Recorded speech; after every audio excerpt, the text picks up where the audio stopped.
জয় গুরু বন্দে পুরুষোত্তমম। আমি আজকে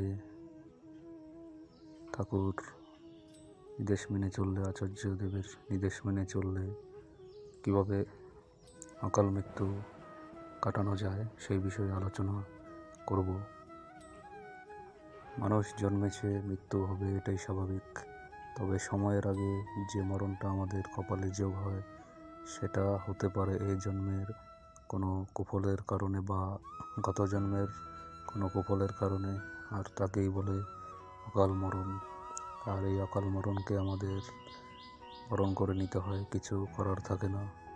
আমরা ভাবি যে যখন মরণ হবে কারো ক্ষমতা নেই তা আটকাবার, আছে একমাত্র বিধাতাই পারে বিধির বিধান খণ্ডাতে।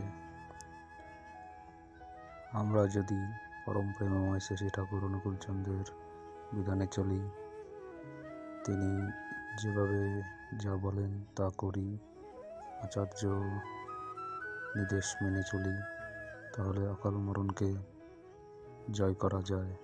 একদম বাস্তব কথা। কোনো বিপদ আপদ ঘেঁষতে পারে খুবই কমই, আমরা তা সব কাটিয়ে উঠতে পারি, কারণ তিনি আমাদের শক্তি যোগায়। তাই আমরা যেন সবসময় তাকে মাথায় নিয়ে চলতে পারি। জয় গুরু বন্দে পুরুষোত্তম।